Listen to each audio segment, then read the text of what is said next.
Hello lovely people, I'm Catherine and welcome to I think it's week 50 of the Slowstitch project for 2024. And I've got a big mess here on my desk because I've got lots of things to show you and talk about before we get into it. This has been on my list all year and finally we're getting round to it, although we have done a little bit of it here and there, and that is stitching text or words onto cloth. And I finally got round to it because a very, very dear friend of mine, another textile artist called Anna Kirby, went to visit an exhibition in Dublin at Dublin Castle called Roots, which is, I've got it all written here so I don't forget, which is a group of artists, Irish artists called Element 15, and they produced work in response to the poetry of Jane Clarke, who's an Irish poet. Now I'll put links to all of this. Down, click on the word more and it'll all come up. And I just want to read to you from one of the exhibition posters. I'd love to visit this exhibition, but it's in Dublin. If you're in Ireland or you can get there, go and see it, because Anna shared lots of photographs with us and it's absolutely beautiful. Jane Clarke says, "The ancient connections between words and textiles reach back to their roots in language. Both text and textile, the words, come from the Latin word texere. I think that's how you pronounce it. I'm not a Latin speaker. Anyway, it's Texere, which means to weave, to write, or to tell a story." And having shared the red dress with you in Park Home Life last Friday, where many of the embroideries were words, where women expressing, their stories through embroidering words, I just thought that, and the fact that Anna shared these photos with us, this was the time to do it. Talking about Anna, she uses a lot of words in her work. I will put a link also to her website, which is called Transforming Threads, I believe. And you can see some of her beautiful work. But if you've been following me and you've watched the exhibition tours of the group that I'm in, CQ West, you'll have seen Anna's work there. This time there was a coat made of recycled denim with words stitched on, highlighting the plight of children and young people in care in the United Kingdom. And then some time ago, a few years ago, during or just after the pandemic, excuse me, she stitched a beautiful piece called The Toll, which she put one stitch for every COVID person who lost their life in the United Kingdom, up to a certain point, because it got, crazy. But anyway, if you go and look at Anna's website, you can see all that beautiful work. Anna Kirby, Transforming Threads. I'll put a link below. So, her COVID notes, which she stitched in, I think it was 2020, dates, she stitched in circles, and I'm going to take inspiration from that, although it is, I have to say, challenging. I've been doing some scribbling on bits of paper. If you go and, like I said, if you look on her website and go to her gallery there and look up COVID notes, you'll see her beautiful stitching in circles and spirals. So I'm going to attempt it in probably a somewhat wonky way. The other things I've got here to show you, just so I can, clear some of it out of the way. Well, I've got my commonplace book open with some of my haikus that I've extracted from this journal. That I showed you recently because it had the eyelet stitchy thing in from Wonky Wednesday. I went through a phase of writing a haiku a day for I don't remember however many days. So I've chosen one of my haikus, which is this one, circling around back to where I started from, just for the journey. You can obviously choose, you'll feel free to use my haiku if you'd like to. I give it to you freely. Otherwise you can choose text that resonates with you, or whatever, just something to express yourself. I've also extracted a couple of pieces, so I'll put that away. I'll leave it open in case I forget my haiku. Well, I've got it written there. Anyway, I've got some pieces here that I've extracted from the Forager's Journal. That was something going in there, but anyway, I wanted to show you them. This is a scroll, it's obviously unscrolled, onto which I stitched many of the botanical names of the plants in the woodland in France. onto this long strip of old sheet, which then, you know, was buried in the woods. And from the same project, from the same Forager's Journal, is this piece. And on this tie, that's another idea, I stitched these kind of rune symbols. They're just random symbols of stitch, so I hope you can see. I'm actually in natural light because I think it's nicer, but I hope you can see clearly enough. So I stitched little symbols, so round shapes, X's, combinations of lines, you know, a line with stitching going across. So if you didn't want to stitch actual words, you could maybe make up your own language and do something like that. And on that same note, in here, there's a lot of talking. I will stitch at one point. In this journal from 2019 here, over that bit of paper, I stitched a similar thing, and this is just straight stitches going in all different directions and French knots. And this is a kind of Asemic haiku, I called it. A haiku, if you don't know, is the first line has 5 syllables, the second line 7, and the third line 5.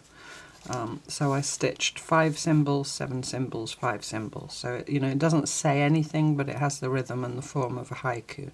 So again, if you didn't want to stitch actual words that say something, you could do something like that, you know, not necessarily a haiku unless you want to, but something. You could even kind of have a phrase or something and then represent it as if it was a kind of code. So I'm just throwing ideas at you here in the hope that something, you know, grabs you and that's what you'd like to do. So that's all that. Oh, this book here, I've just got it to show you. I swiped it from my friend. I did tell her I was swiping it and I will give it back to her. It's actually nothing to do with stitching. It's just a book of Asemic writing by Cecil Touchon, I want to say, with a French pronunciation. But when you look at the pictures in it, and you see they've got rhythm and pattern to them, it looks to me, it just looks like stitching to me.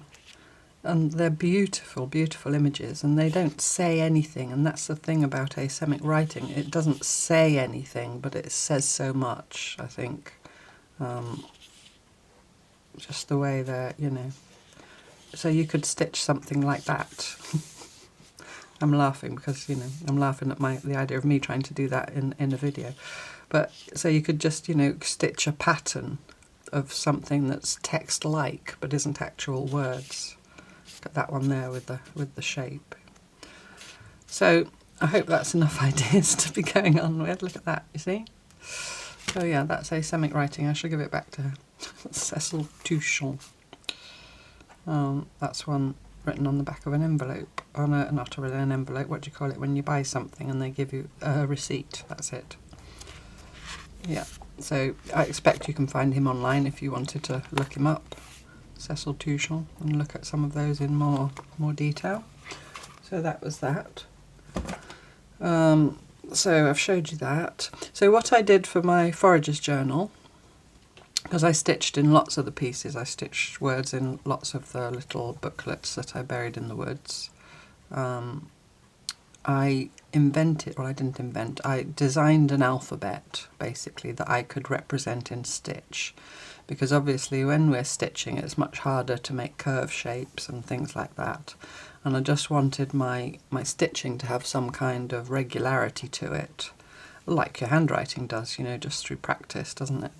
So I wrote myself here, I've written it out again on a bit of, this happens to be squared paper, but it doesn't matter. I just represented each letter as a series of straight lines, and I've done capital letters. This is only the way I've done it, you know, you could do it if you want to do tiny stitches to get around curves and so on. I just use straight stitches. If you want to do back stitch, I know Anna, who I talked about earlier, uses chain stitch a lot as well. I believe she draws her words on the cloth first and then stitches over them. And often that's done in chain stitch, so you could do that, you know, you could have a play. But what I did for this project was come up with this alphabet, so all the letters, even the O and the Q, are squared off, and then things like, do you see the B there is actually a straight line and 2 triangles, and the D is a straight line and 1 triangle, and so on. So if you want to get some kind of unity to your work, maybe you could come up with a little alphabet for yourself like that. I'll leave that there for a minute in case you want to copy it. Feel free if you would like to, you know, if you can do the screenshot thing or just pause and copy it down or whatever.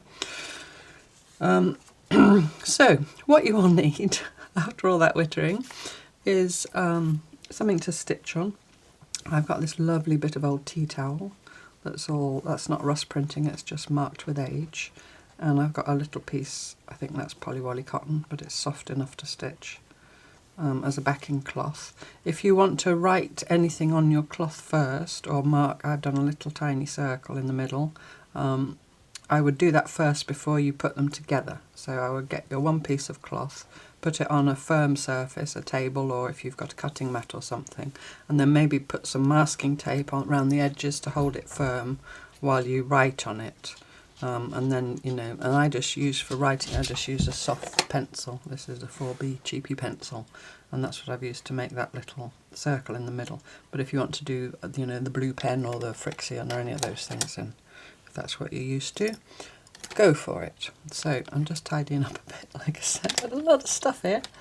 So all I've done is draw myself a little circle. Now because I want to stitch in a spiral, I did have a little play on some bits of paper to get the spacing, because obviously it's much quicker to write it on a bit of paper than it is to, you know, stitch it and then it not be right. And I'm not now going to write the words on the paper. I am just going to freehand stitch and just embrace it if it goes wonky. But all I've done is just draw a little circle in the middle just to start me off. And I'm going to stitch in a spiral, so I'm going to start stitching my words, and as I come back round sort of a third of a way from the beginning of my circle, I'm going to angle myself out slightly and carry on spiralling round.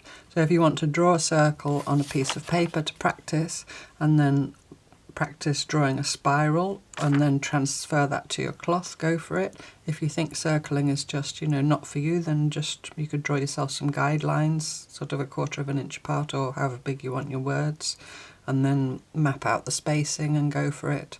You could just stitch random words all over your piece in every direction. You know, the prompt is stitching text, and what you do with it is up to you. So I've drawn my little circle here, and I just used my handy dandy thing which I've put back in the drawer, you know, a circle template, but you could draw around a cotton reel or something. It's quite small, it's only about 3/4 of an inch across. And I'm now going to invisible base that to that with something. That's not enough of something. I'll just open my little... This is because I've now got this big basket of oats. My little oats tin, still got some oats in, but also I've got some little bits of old sewing cotton that I'm using up for piecing. So I'm just going to invisible base around the edge of this. So it's one less thing to worry about. Anna, by the way, is also on Instagram under Transforming Threads. If you go onto Instagram and search for Transforming Threads or Anna Kirby, she's actually Anna with only one N, A-N-A. But like I said, I'll put a link to her website and then you can go from there. But yeah, the ways that she stitches text and the way that she uses text within her work to you know, tell stories and messages about things that she's passionate about is very inspiring. So invisible based, you know by now, if you've been here a while, is just 2 or 3 threads of cloth on the front. I do a back stitch, but it doesn't have to be, and a longer stitch on the back, just to base the 2 layers together. I'll just keep looking for the shadows. I think it's okay for now. Might have to put the light on at one point.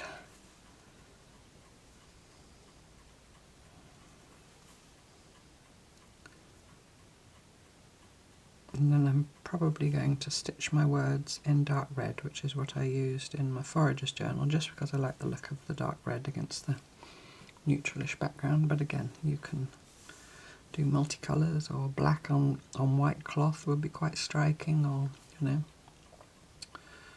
You do you.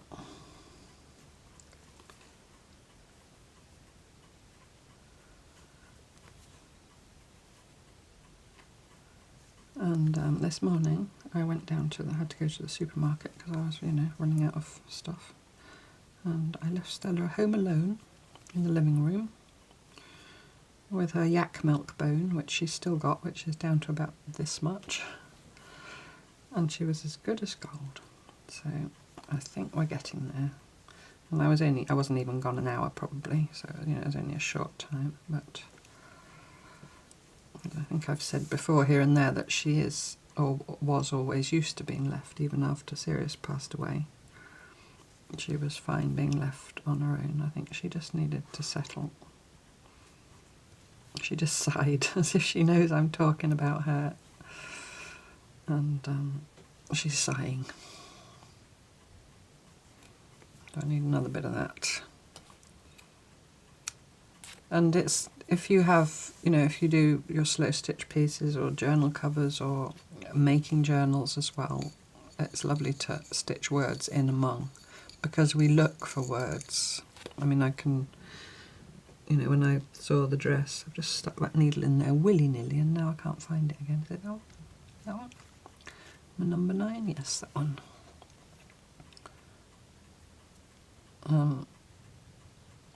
The beautiful embroidery and images in the dress were all striking, but if there was a word, especially if it was kind of partially hidden in a fold or something, you were drawn to it. You wanted to read it. So I think it's lovely to put words in work. In my wall hanging that's here, hanging in my hallway, called Elements, which if you've watched Park Home Life and seen, it was a good few weeks ago now when I did the little tour of my new home.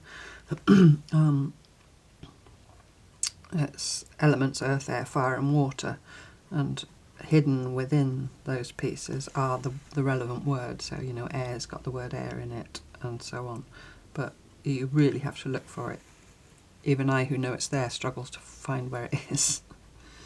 But it's nice. I just think it gives a little bit of mystery to your work. Sorry, there's a delivery van going by, but he's gone by. I'm not expecting anything.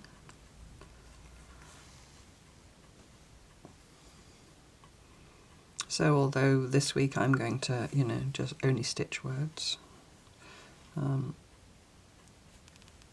it's nice to just include words here and there. And if you kind of, we've all got our own handwriting, haven't we, whether we like it or not. I'm not hugely fond of my handwriting, but I think a lot of people feel like that. Sometimes you look at someone's handwriting and think, oh, that's lovely, I wish my handwriting was like that, and then the person themselves thinks their handwriting is not nice. But you can develop a stitch hand, a kind of stitch handwriting with your text, because we all have a stitch hand with our stitching, a rhythm that we develop. So that's where I came up with my little alphabet. Right, so that's done. I just went round the outside, about 3/4 of an inch from the edge. So let's get some colour.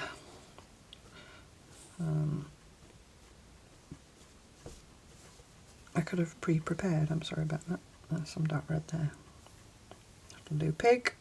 I hope there's enough. Looks like there will be. I'll only use a couple of strands probably. Oh, don't know if you heard my tummy. I had quite a late lunch, having gone out this morning, and yeah, it's a funny little thing. And I think I'm still digesting it, so apologies if you hear my tummy gurgling. Talk amongst yourselves while I unknot my thread. I'm going to cut it because it's super long, and then the other bit will get pulled out at one point. That is how I deal with tangles, as you know. And if I can't easily pull it out, then I just cut it, and that's what I've cut off apparently. So that was a bit silly of me, but anyway. I would have probably played longer with trying to get it out if you hadn't all been waiting on me. Oh, that's way too long to even cut in half. I'll just cut some off, about a third. So I'm going to use 2 strands, like I said. Put that over there in case it's not enough. And I'm just going to go for it. Like I said, accepting and embracing that it might be wonky. If I wanted it to be all even and straight, I would draw, you know, got more guidelines. And sometimes I would do that. I did that in the Forager's Journal, but I don't feel like it today, so I'm not gonna. It's just how you feel on the day. Right, I don't have that number 9 needle, so I'm going to get that bit of cotton out of there.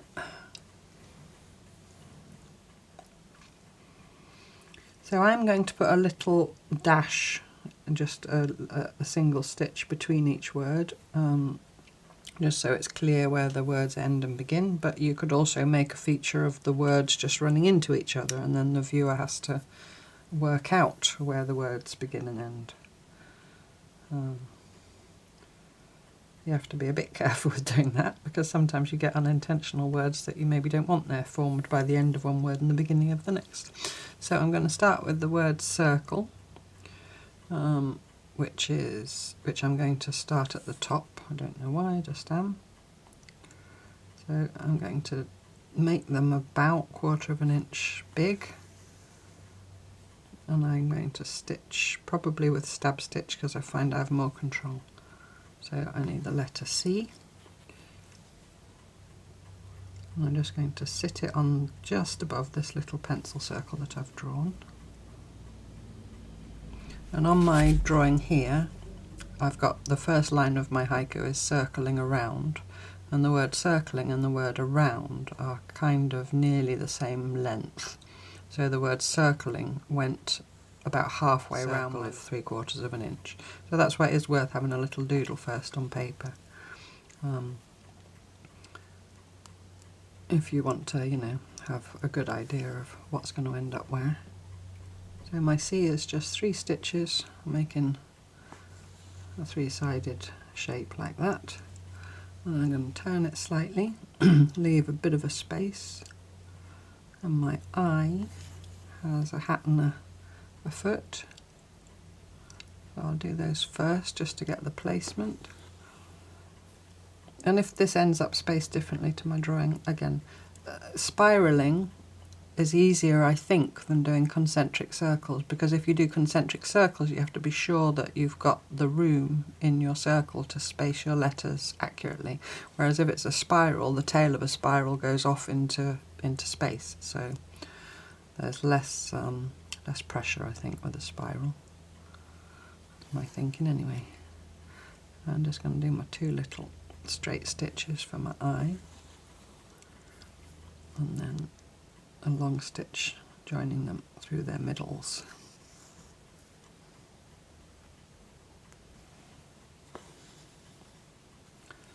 There we go, turn it again, so I need my letter R now. Again, I'm going to come up somewhere on just off this edge of my, and I'm turning so that I keep the letters angled, you know, so that the straight lines, the vertical lines, are perpendicular to the edge of the circle. So they kind of radiate around the circle. And I was just looking at my eye to make sure that I had my length, stalk of my R about the same length. So my R, I do a triangle for the top part.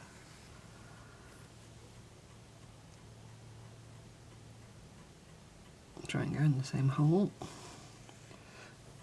and come up sort of halfway the stalk, the vertical,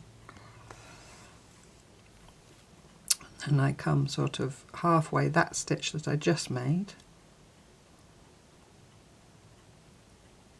Try not to go through it, and then do a diagonal, you know, for the stalk of the R,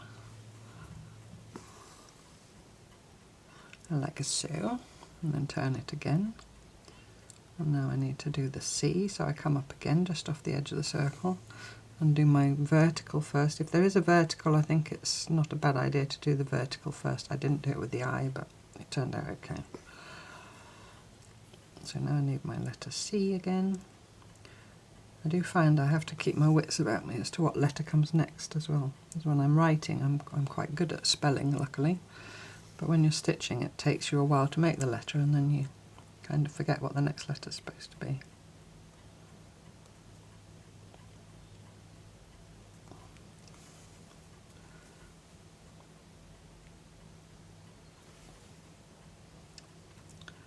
So there's the C. Now I need an L. So same thing again, put my vertical line in first.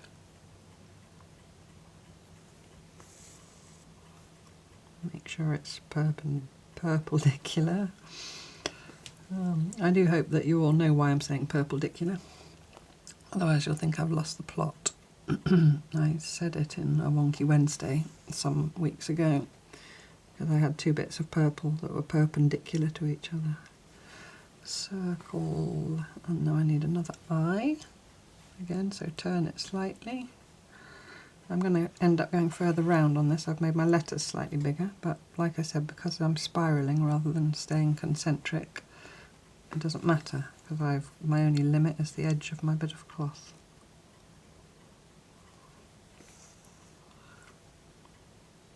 And this is, you know, I know we all love our stitch journals as objects in their own right, but also if you've never stitched letters before, to work on a little piece like this to go in your stitch journal as a first is a good way of experimenting and seeing if you like it, you know, how you like to do it. Circle, line, N. I need an N. So just paying attention to the spacing a little bit. Keeping this line vertical to the part of the circle that it's sitting on. And that N is just two sticks, two verticals with a diagonal between. And I find it easier to do the two verticals first, and then put the diagonal in. I'll come up there. Another way of stitching letters is to lay the thread on in the shape that you want, and then using the same thread make little couching stitches over the top of it. That's quite a good way to get curves. So you could have a play with that as well if you felt like it. So now I need the G. So again, I'll do the vertical one first. And then the G starts off like the C for a capital G.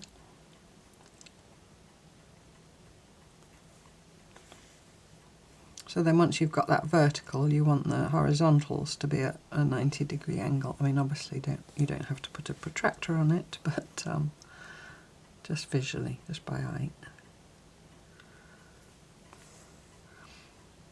So I do a C basically, and then I do a little up, a sort of halfway, slightly less. And then I do a little bar across the top of that.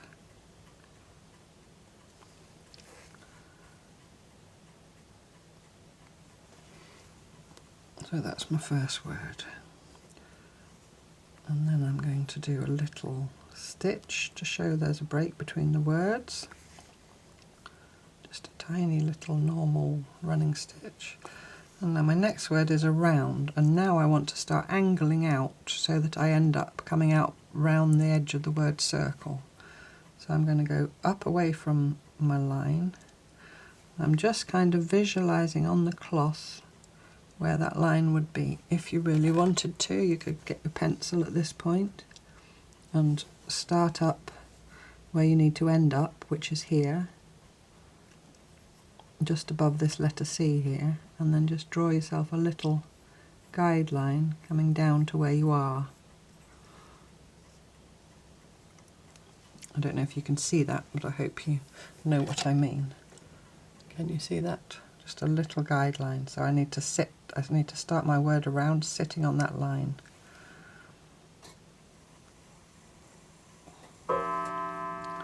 and follow that line up. So the letter A doesn't have a vertical, but I'll just angle my two long bits of the A, and then do my little bar across the middle, which I tuck just inside or almost just under. And I think you get the idea. Once you get once you get onto your second round above your letters, I do believe it gets easier. I think this part here that I'm doing now is sort of the trickiest part, really. Getting yourself up in a smooth enough way. I made that stalk of that R a little bit short, so I'm going to have to squeeze it in a bit. Could of course unpick it, but I'm not gonna.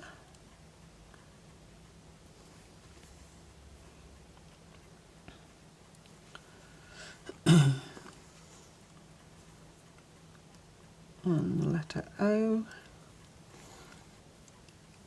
And now my guideline is the top of my previous letters. I'm just auditioning, because if I really go directly above that C, do you see there's going to be a big gap there? So I'm going to just sort of split the difference a little bit. Just make a little adjustment, just so that it looks right.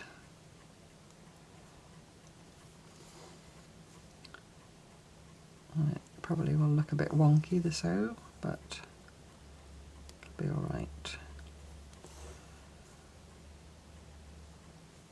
So I did that under a slight angle there. Do you see that's not completely a right angle?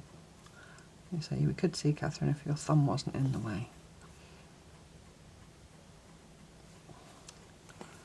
I'll just take a minute and make sure I'm happy with it.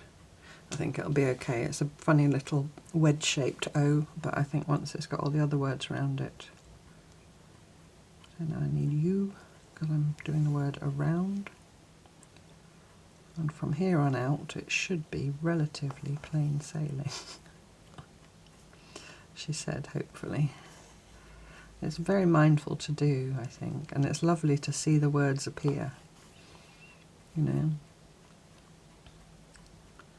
I just love the look of stitched words. There's many artists that use stitching and use text in their stitch pieces. It's such a, I mean, when we talk about story cloths and so on, you know, the idea of stitching actual words in is a logical jump, isn't it? A-R-O-U-N, I can't remember how to spell around. I want an N.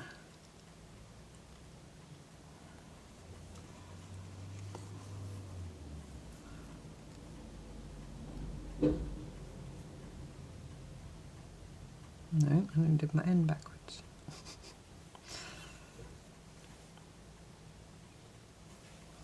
And the other thing is, because I'm jumping about all over the place, when you look at the back, you get this almost Asemic writing, because you've got all the stitches going in all kinds of directions. So you get a nice backstory as well.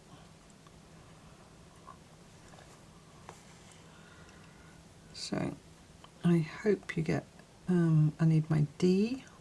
I was going to say I hope you get the idea, but I just realised my D is slightly different, because I do a vertical and then I do one triangle. So I come out somewhere. Actually, I could just go back to the base of my vertical, that's maybe easier. And I just, instead of doing a square, because then it will look like my O, I made a triangle for my D. So I come over and go in about halfway, and then back out at the top, and then back in like that. So you've just got a triangle. So I need another little stitch because I start a new word. I've gone a little bit high off my word circle and my D's a little bit small, so I'm just noticing that and adjusting myself slightly back in. I can't remember the next line. Back to where I started from. So now I need the word back.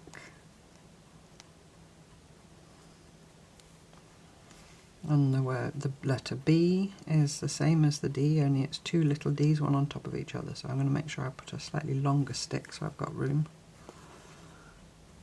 And then I'll come out from the middle of that stick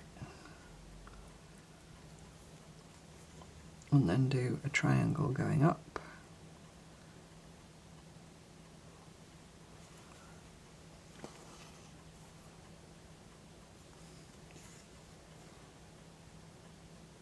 At the top of the stick, and then I'll come back to the middle,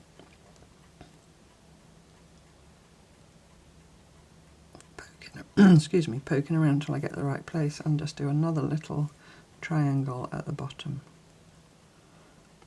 You could also do the straight lines top and bottom and then put your triangles in afterwards if that's easier.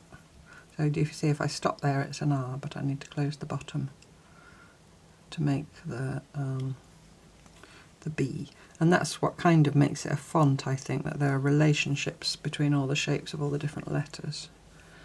So my bottom triangle's a bit small, but it's okay. What word am I doing again? I can't keep a thought in my head at the moment. Back. So I need A.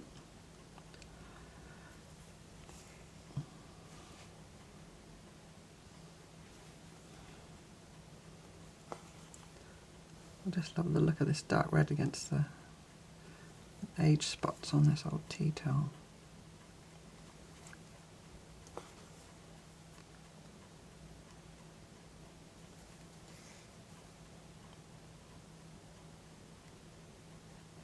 And C.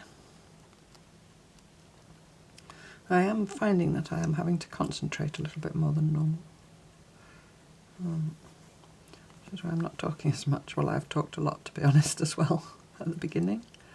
So a C is just, did we do a C already? Yes, encircling. Twice we did it. A straight line with a vertical line with two little horizontals, top and bottom. And then a K is similar to the R, but without the horizontal lines. So just keep turning it. I just find that helps keep you kind of perpendicular. And just have a look every now and then that you're staying roughly the same size with your lettering if you haven't done guidelines.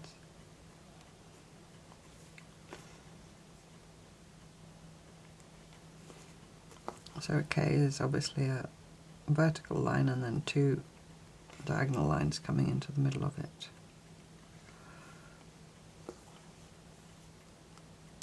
And my little spacing stitch.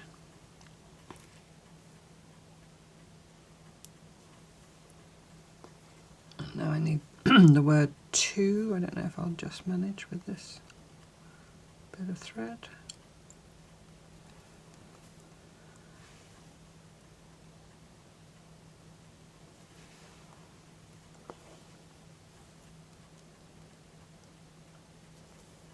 So the letter T I think is pretty obvious. And another O.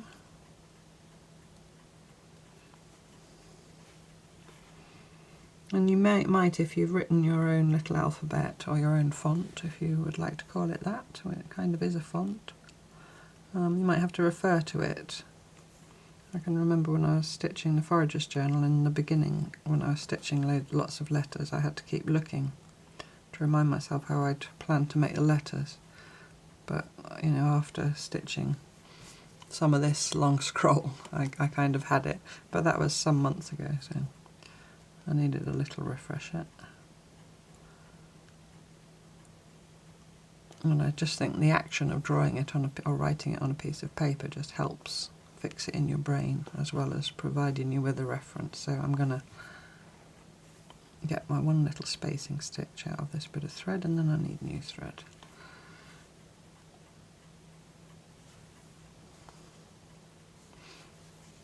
And just put a little back stitch into my backing cloth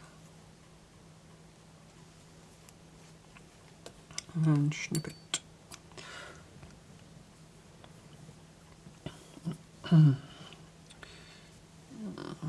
Back to make sure I don't lose my place. Get a couple more strands.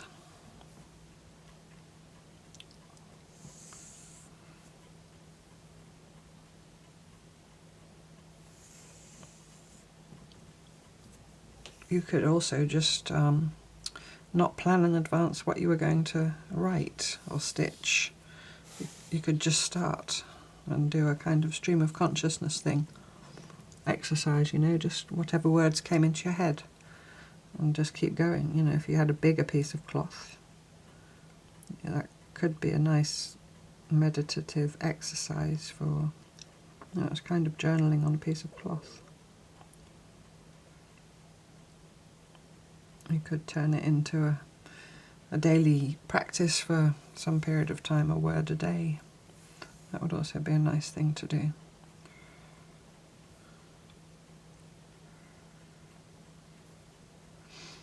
Right, circling around back to where. So I need a W. So I'm going to go slightly further over because my W wants to angle back a bit. I need to allow for that. So I do a slight, not a 45-degree angle, but quite a shallow angle. And then I'm going to do my angle going the other way and leave a space between. And then I'm going to put the little wavy thing that goes in the middle of a W. I'm sure there are probably technical linguistic terms for all these. Put that in the space. I think that's the easiest way of doing it. So you're kind of building the outside shape of the letter first and then filling in the little details afterwards.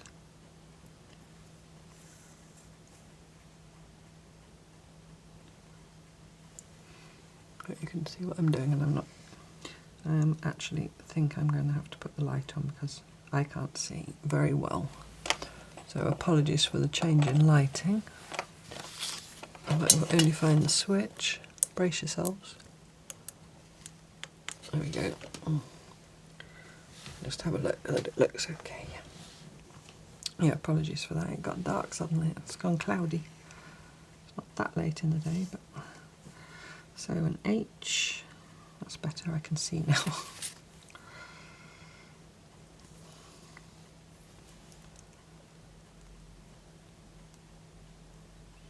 So yeah, I'll be very interested to hear if any of you do come up with ideas to take stitching further.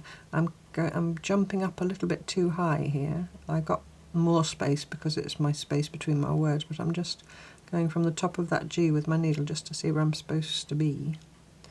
I'm just going to come down slightly lower with the other arm of that H, just so I'm not in danger of whirling off into space.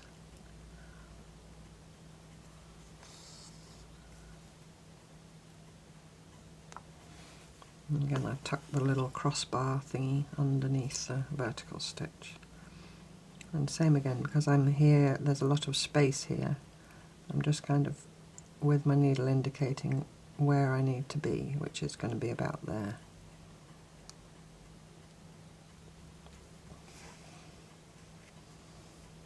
So now I need an E, remembering to stay perpendicular to the circling and not parallel to the previous letter, because that would make you keep going straight, you know, off your circle.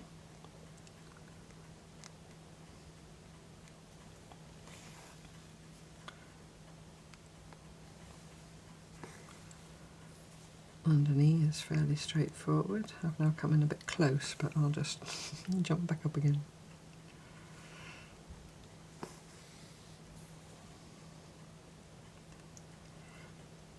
No, I'm going to take that out. I don't often do it, but it's going to bug me otherwise, so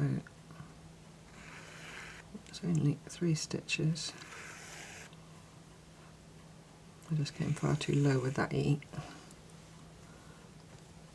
Which one was it? That one. There we go.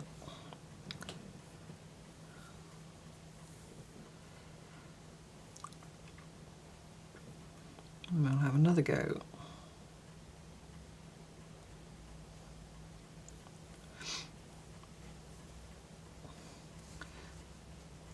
Get rid of the previous holes, so it needs to go slightly higher, more like there.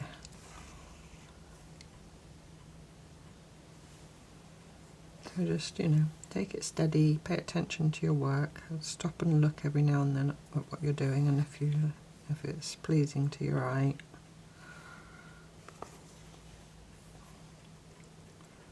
And you can make adjustments.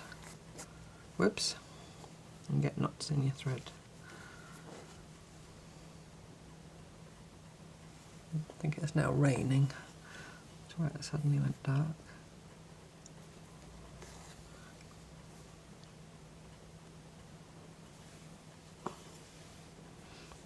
And now I need an R. And now now I'm sort of the right distance above my A. So as I come around my word around, I'll just keep following that line. I'm now starting the third circuit round my spiral.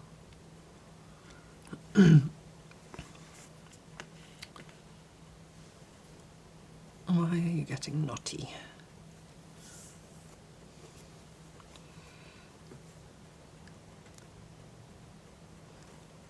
So it's my little triangular R again.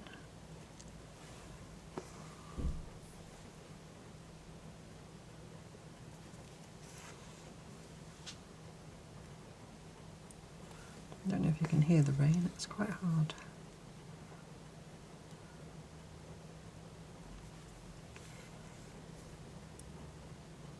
And it's a little angular stalk. And another E.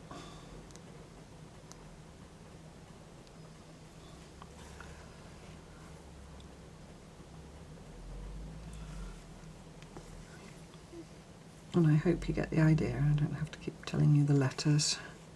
I do have to pay attention a bit myself to the letters. Alright, Stills, I'm just moving my foot. She sat under my chair and I moved my foot so she skedaddled.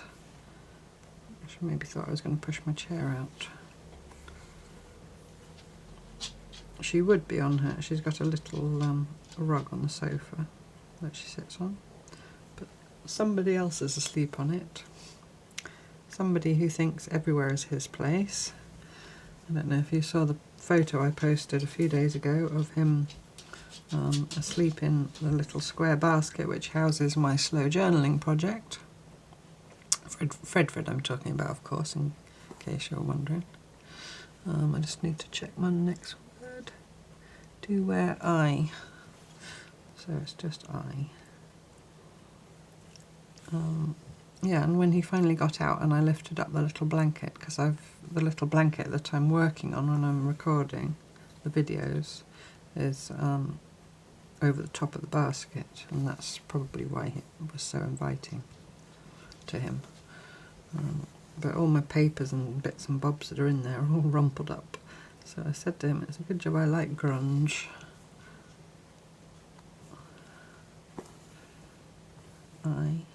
That's quite a big eye, but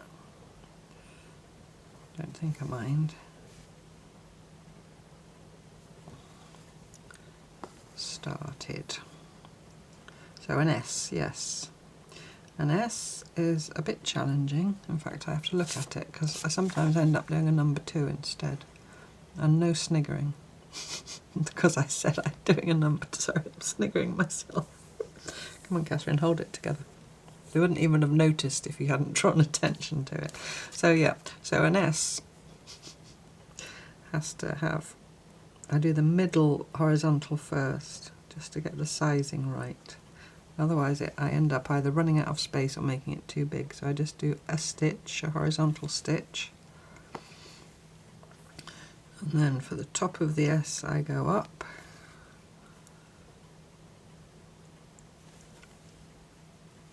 And another horizontal stitch,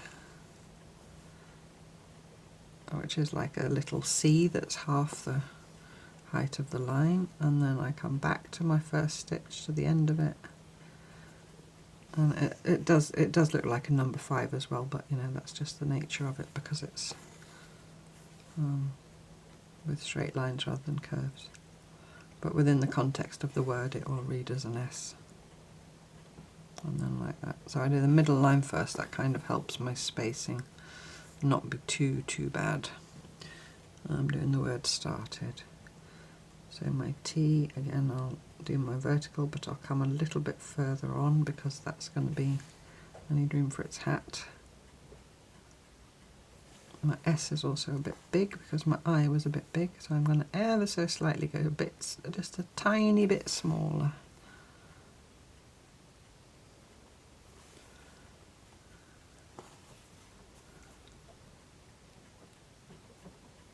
The A.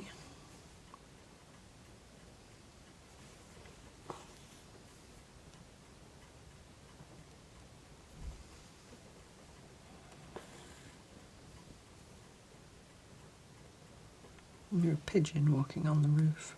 When I first lived here and I kept hearing sounds on the roof, I didn't know what on earth it was. It's obviously because it's a park home, it's got tiles on the roof, but it's not, you know, like a brick or a stone house. You do hear things more loudly. And it sounded like there was somebody jumping up and down on the roof, but it was just pigeons. I went outside to look and it was just pigeons. But once you know, you don't worry anymore, do you? Once you know what the sound is.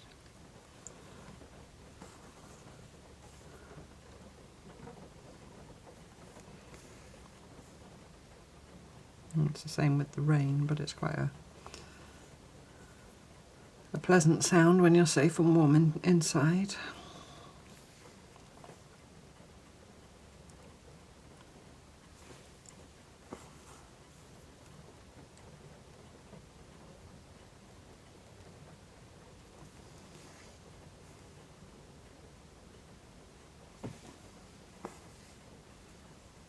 Split my vertical stitch a bit on that R, but I think it's okay.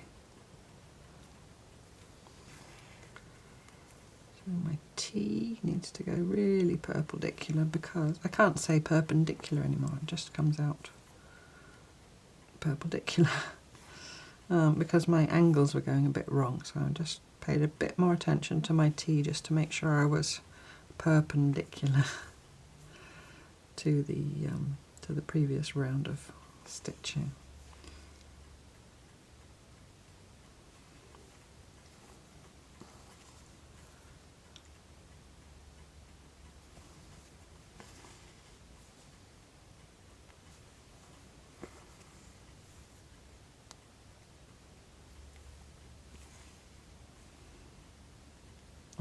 I know I said it before, but I just really do love the look of this dark red on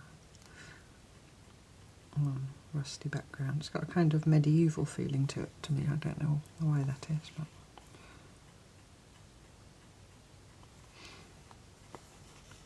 I would love to see a huge, great big sheet just all stitched with words, and that's how I'd love to see it. I don't know if I would have the staying power to do such a huge thing, but imagine how fabulous that would look.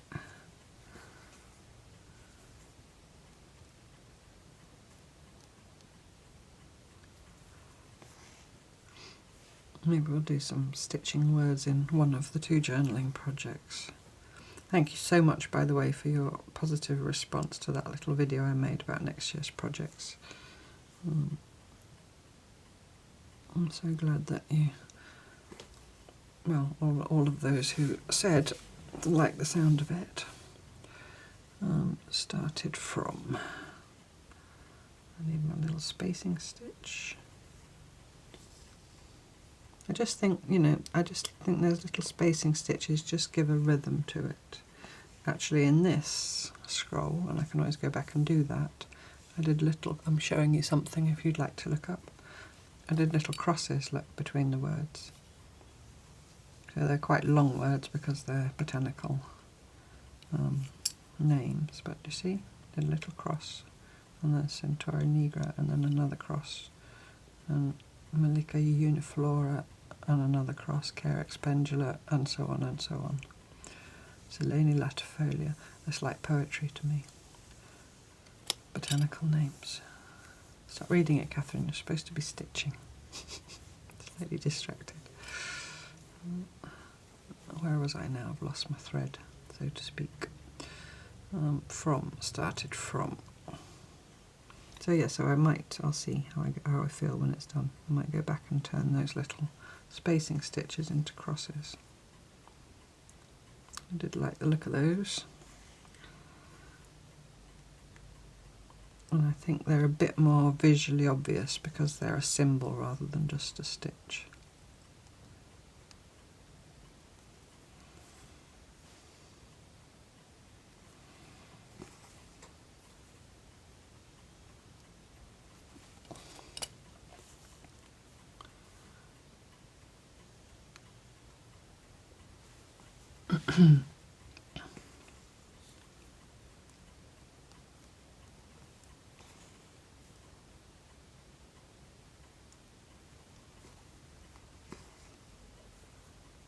My arm's gone a bit big now.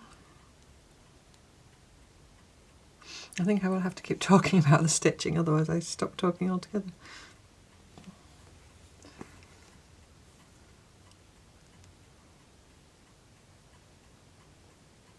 I'm going to make my arse slightly differently because it's gone a bit big, so I'm going to pull his little diagonal thing in slightly, just to get his scale a bit more in keeping. I don't know why letter R is masculine, but apparently it is.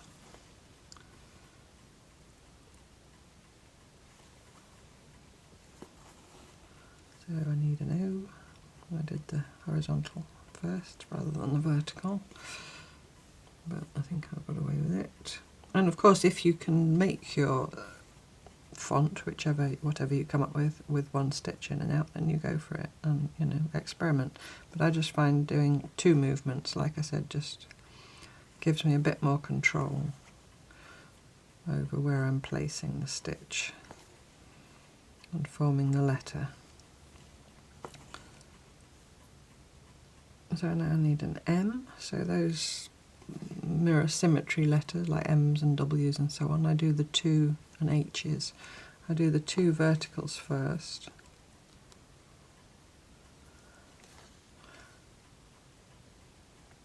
And then I go back and come up sort of bang in the middle of that square that I haven't closed off, if you see what I mean, and then put in the 2 little diagonals to make the top of the M.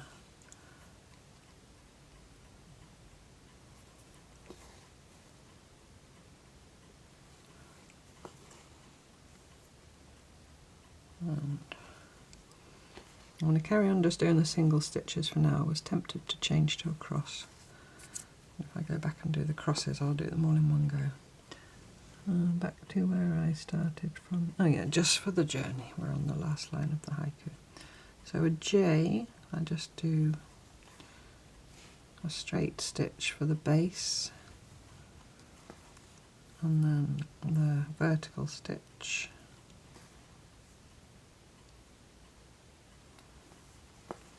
And then just put a little bar across the top. I'm going to have to get more thread again. That's my J.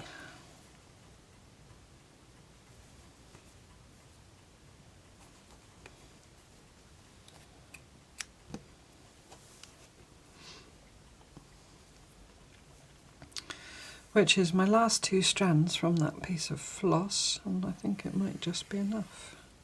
We'll see.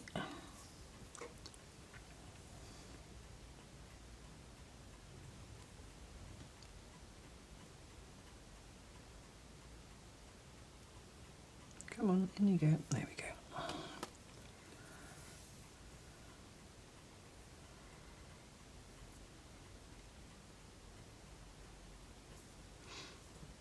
From Just for the Journey. Now there's a bit more to haikus than the 5-7-5 rule, you know. I'll stitch my tail through now.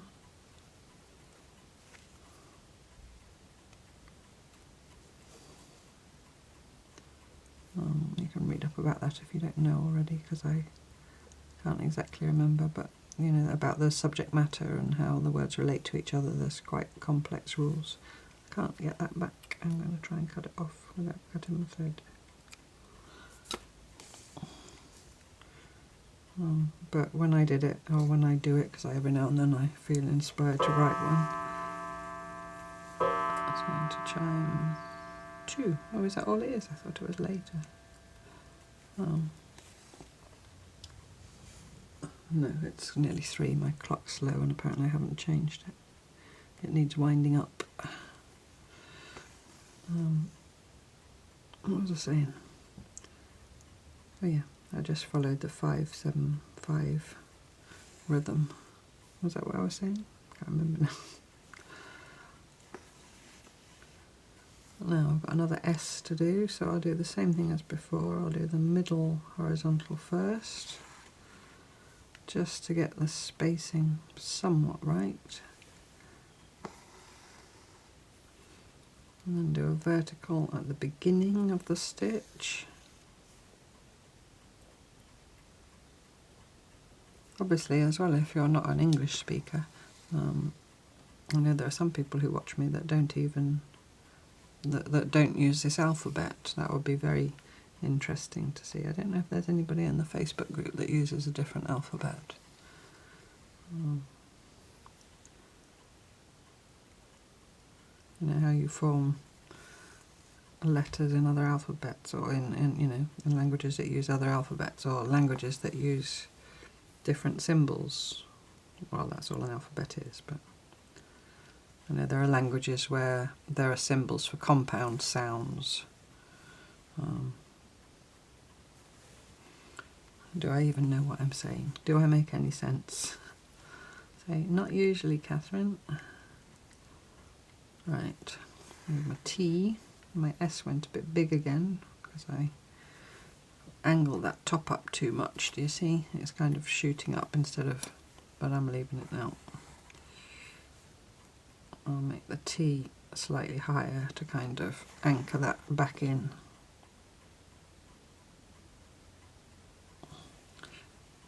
Just, that's okay now, that looks better. My little bar.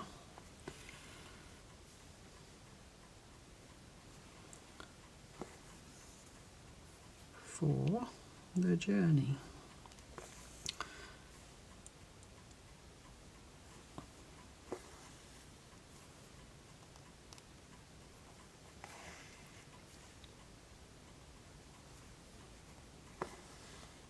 So you could pick, you know, a line from your favourite poem, or you could write something yourself, or you could pick a, you know, a motivational quote of some kind, or a line from a song, or you know, names of people that you love. There's, you know, just whatever words resonate with you. Sewing related words, you could, you know, do stitch, weave, words like that, fold, hole. But enough of holes for a little while, I think. What am I doing? A letter O. I stitched a lot of holes last week. No, I do enjoy it.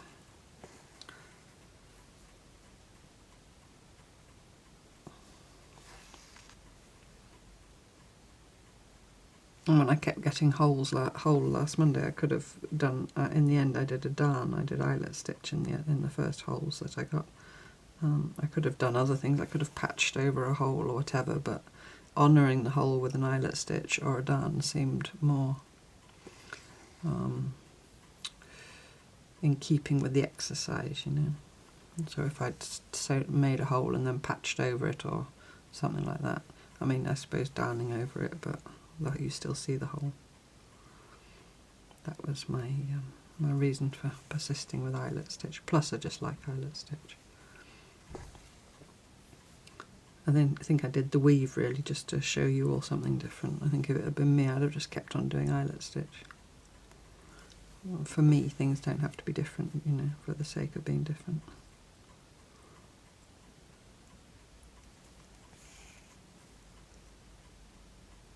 Four.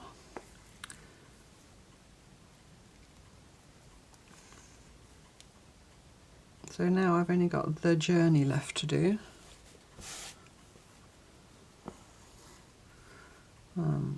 So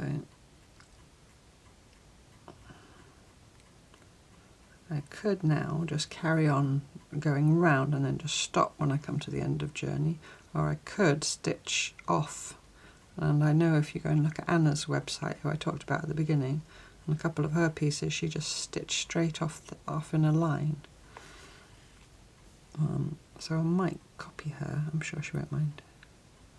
She's honestly, she's lovely, lovely, lovely, lovely friend. And I know she wouldn't mind. So I might do that.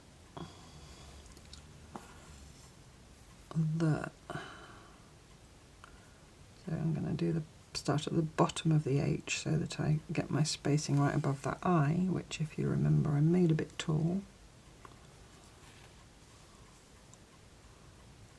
I'm doing, aren't I?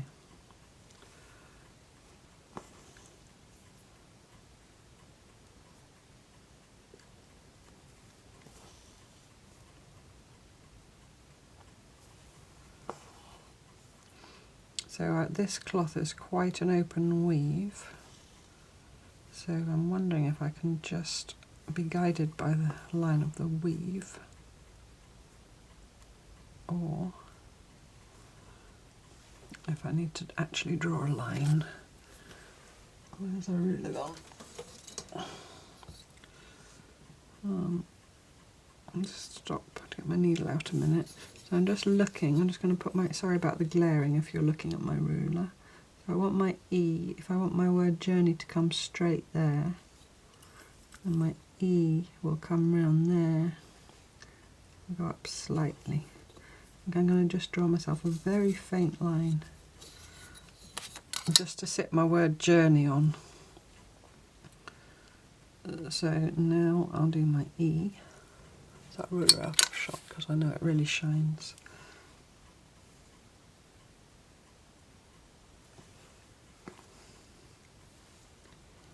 And now I can just stitch along this line, and I'm pretty sure there's room to fit the word journey in there. That was just on a whim. I just remembered one of the pictures of Anna's work and thought I'd do it.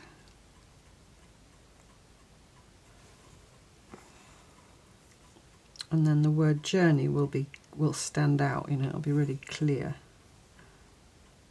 The luck would have it, this is the way up I wanted my piece with this hem at the bottom. That was just more luck than judgment, as they say.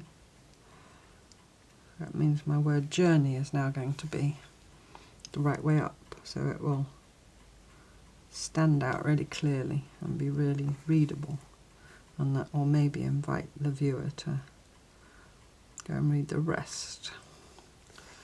So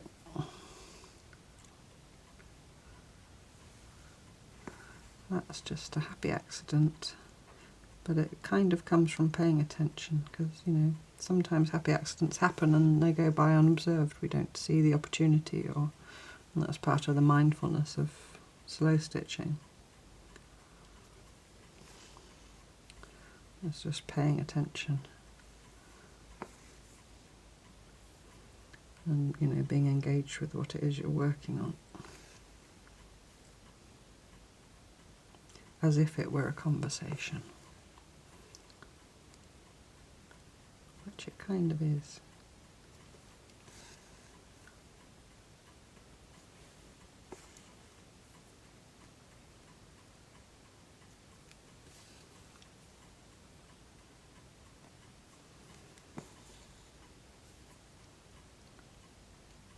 Oops.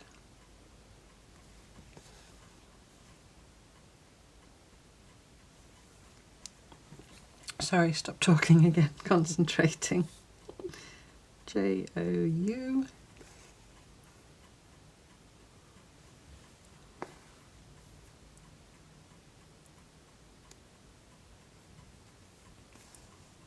If you do find yourself worrying that you're going to run out of space, you could either just make little, oh dear, bless you, sorry, Stella sneezing, just make little lines like that. You don't have to write the actual letter, you could just make space lines as to how many letters you've got left, like little boxes, if that makes sense. Or you can even just, with your needle, I'll just come up and then I can show you. Just with your needle, so I need R N, E, Y. So you see I've got plenty of room. I'm going to stop a good 3/4 from the edge, 3/4 of an inch from the edge. So you could do that, and then if you find you haven't got room, you can pull back a bit and, you know, squash it up a bit here and there, so you don't suddenly have to squash it all in at the end. And I just prefer to work like that rather than plan it all out in the beginning. That's just me. If you just want to plan it all out in the beginning, then, you know, for me, doing that kind of stops some of those happy accidents happening. And that's just for me, you know, so that's just why I'm not keen on working that way anymore. It is how I used to work. I used to plan everything down to the last colour, the last stitch, before I got into slow stitching about 12 or 15 years ago. There wasn't, you know, it wasn't a day. One day dawned and suddenly I was a slow stitcher. That's why I always say 12 to 15 years. It was very much a process. But yeah, so I'm not saying that, absolutely not saying there's anything wrong with that, but what I am saying is if you don't plan everything, it's like if you go on a journey or a walk in the woods. If you plan your route in advance and stick to it, everything's set. Whereas if you just allow yourself a little bit of leeway to see where it takes you, whether it's stitching or a walk in the woods, you might fall into a bog and get covered in mud from head to toe, or you might discover a lovely little bench in a little glade, or, you know, a beautiful view, or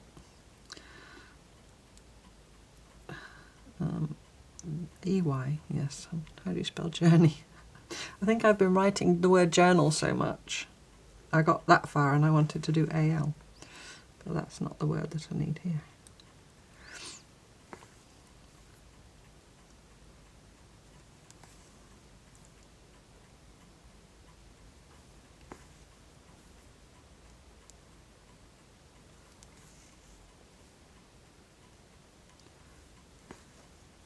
So my Y, I've not done a Y yet, have I? Is just two lines. You could of course do a V with a vertical underneath, but I do it like this. So I come up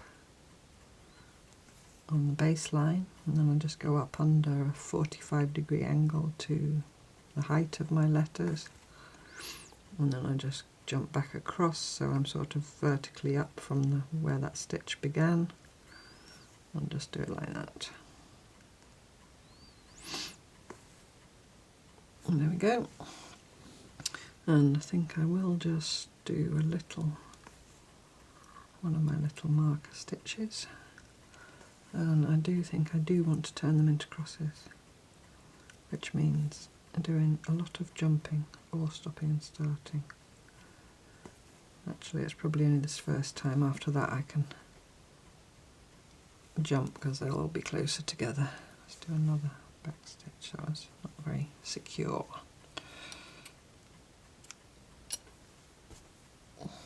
Well, that's a bit wonky, but I don't think it's half bad really. Let's get rid of that. We don't need that anymore. Actually, I'm going to put that back in the aughts and get another bit because that's not going to be long enough.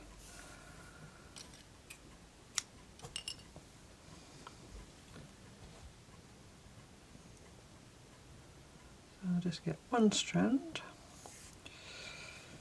and double it up. That should be enough.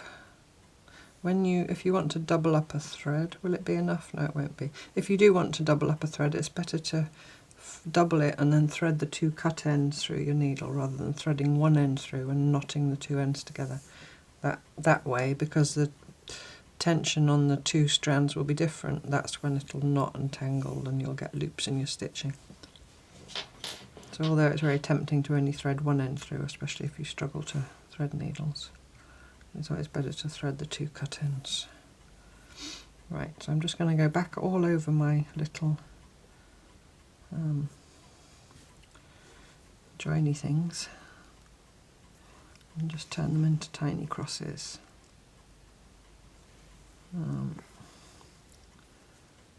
And do it in some kind of logical way so I don't have to do too much jumping around. You see they stand out much more. And it's just what you want. If you want the words to all blend together more, then you don't have to do this at all. I haven't got any words for the page because these are the words. So to be honest, I didn't even give it any thought. Normally, when I'm thinking, sometimes the words come first and then the. I'll just carry on round, then I won't miss any. But this week I didn't even think about having to come up with words, probably because I thought I already had them. In fact, I do. So I might just not put any words because the words are on the cloth. But if you want to, you could maybe write your words if you wanted to, or depending on what you'd done, or if you'd gone for a haiku or not a haiku, Asemic text, or text that's not legible, then, or you'd made up a code. Maybe you want to put underneath your piece what it actually says, or maybe not. Maybe you want to keep it secret. I'll talk more about that next year, but that's one of the ways that you can, it's a very old way, isn't it? I'm sure many of us did it as children, made up secret codes, and it's a very known thing. People write their journals in code. There's some things you want to get out of your system and onto the page, but you don't necessarily want other people ever to read them whilst you're still here, or certainly maybe your family or your children after you're gone. So coming up with codes is, I know it sounds like a childlike thing, but I do think there's mileage in it for grown-ups as well. I've been giving it some thought. I'm just checking I've got them all. I think I have. Yes. So there we go. That is my stitched text. And look at the back. You see the back's really cool, even with the jumping about. So my haiku was circling around back to where I started from. I was trying to read. Circling around back to where I started from, just for the journey. And it puts me in mind as well of something my grandmother always used to say. If you asked her where she was going, she'd say there and back to see how far it is. It's a northern expression, I believe. So that's it for this week. I shall put it in my book. I'll take a picture of it first, so I'll pause, take a picture, and then I'll come back and put it in my book. Do you need to see me put it in my book since I'm not writing words? Yeah, you'd probably like to see that. I'll be back in a moment. Okay, I'm back. Not that I was gone for you. I say that every time, but I had to go and find somewhere to take a photograph. Well, sorry, that was Stella's shaking. Because I stood up, she thought it was tea time. It's not tea time, Stella, it's nowhere near. So there's my same, this was the same tea towel, this was just a much more age-spotted part of it. I'm really enjoying stitching on that. 4 more pages.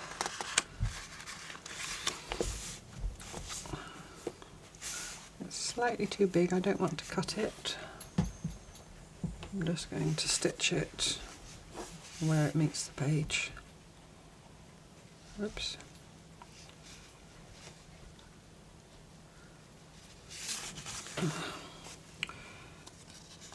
Make sure I've only got 1 page. A lady in the Facebook group had, I talked about nearly stitching 2 pages together, or last week I nearly stitched all the pages together that were left. A lady in the Facebook group had turned 2 pages and she'd gone back and taken the opportunity to produce this beautiful little piece of stitching to fill the missed page. I just loved the idea of that.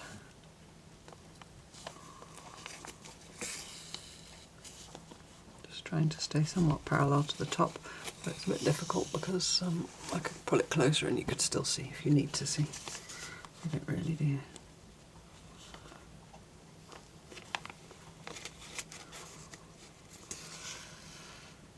So I have just about, I think, probably more by luck than judgment, got my wrap long enough to go all the way around.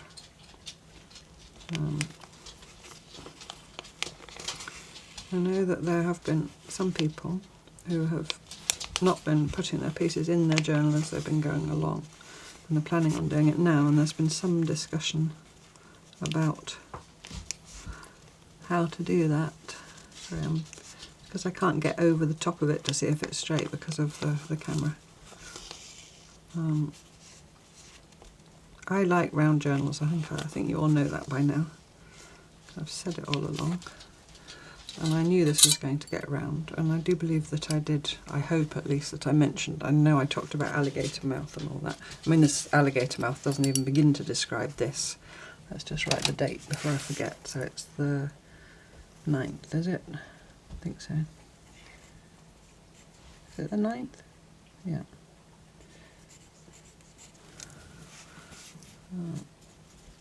So I don't need words in it.